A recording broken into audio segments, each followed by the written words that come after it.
surprise for me that she sings for her kids. Now, I know that you're a good singer. I've heard you even plan to bring out an album. Is there any truth to that? Well, I was kind of toying with the idea, but nothing concrete was happening, and I didn't really give it a serious thought. It was just an idea kind of that I toyed around with. Ever been trained in music? Well, my mom is trained in classical vocal music, Hindustani classical. We have learned Kathak, in which, Thumris and ghazals and all are a part of when you learn Kathak, you have to learn those. But I never really trained formally. But we used to sit with my mom once in a while and classical cheese gaate the hum log mom ke saath, so that's what we did. So when you put your kids to sleep, what is it you sing to them? It couldn't be ek do teen, right? No, they would stand up there, start dancing, and you want them to sleep at that point and unwind and say, okay, time to sleep. So what do you sing for them? Oh my God, I don't want the audience to fall asleep. No, absolutely not. You'll give the audience a most restful feeling. Please sing. It's funny because you never forget your roots, you never forget. And somewhere the little things you heard when you were a small child, what your mom has sung to you, what your grandmother has sung to you, all that comes back when you have your own kids. And in Marathi, they say in Hindi it's called Lori, in Marathi it's called angai, geet. So that's what I sing to them sometimes. So I'll just sing that Marathi thing a little bit. It's like you want your kid to sleep. It's a little monotonous kind of. The sound is monotonous so that the kid falls asleep. It's called angai, and it starts like that. I feel funny. My kid is not here.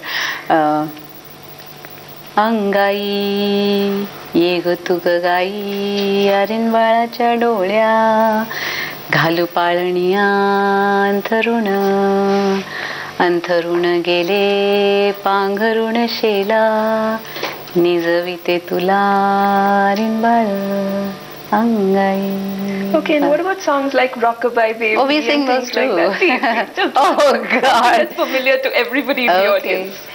Rockabye baby on the treetop, when the wind blows the cradle will rock, when the bough breaks the cradle will fall, and down will come baby cradle and all. I want to clap for you. Okay, so we've talked about movies, we've talked about singing and dancing, we've talked about the kids. Now, I know you don't often talk about hubby, but what does Dr. Sriram Nene think about the movie that you have chosen? Aaja Nachle. Yeah, he thinks it's kind of an appropriate role for me to play right now. It's the story of this independent, sort of a street smart too kind of a character, and so he thinks that it's a good role for me. So how much of the fact that he was not a movie buff who was a crazy fan, how much of that was responsible for you being attracted to him? A lot, because it was very refreshing for me. Also because when people know you're a star, they have preconceived notions about how you are and how you're going to be. Sometimes they just imagine me, doing Didi Tera Devar. So when they meet me, they feel, I'm going to come out of a poster dancing to that song or something. It's a little crazy in that sense. So it was it was a wonderful feeling to meet someone who doesn't know anything about you, never seen your movies, and so for him you're a person first. But why do you think that in the industry there are still so few films? Now this one that you're in, Aaja Nachle, you are the central focal point. There are films in which the hero and heroine may be equally important, but most of the time it's either like that or the hero is the focus. Why are there so few films where they're heroine-centric?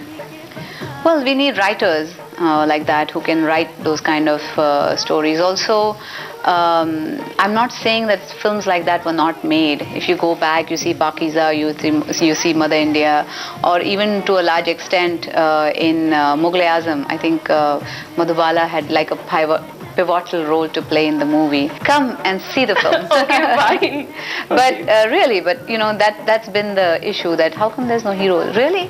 People don't believe it. And so I think the success of Aaja Nachle will also be a factor in the fact that if it's a success, then we know that people have accepted this kind of a story and they're ready to accept something very different. So a lot is kind of hanging on that. Okay, one last thing, because you have this whole body of work and you have a lot of experience and you are acting more. What do you say to a youngster who comes into the industry and says, "मैं माधुरी दीक्षित बनना चाहती हूँ"? Well, it's great that she sees me as an inspiration. It's wonderful. But I would say that you have to develop your own style. You have to be your own person. It's hard work. You should be ready to work hard. Keep a very balanced keep your head on your shoulders rather.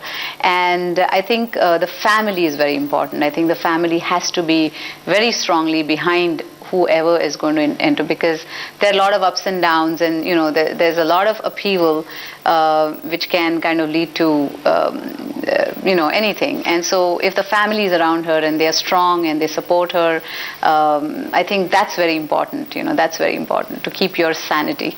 Okay, you never thought कि मैं कोई और बनना चाहती हूँ. You always wanted to be मैं माधुरी दीक्षित बनना चाहती हूँ. Yeah, I never thought about being like someone. I have seen performances, so many brilliant performances, and I also always used to dream that I want to do a performance like that and be known as that scene that Madhuri did, like that. Okay, well, congratulations, Madhuri, not on your superstardom, but just congratulations on being such a balanced human being. Thank you so much. Thank you so much for joining us on Headlines. My pleasure.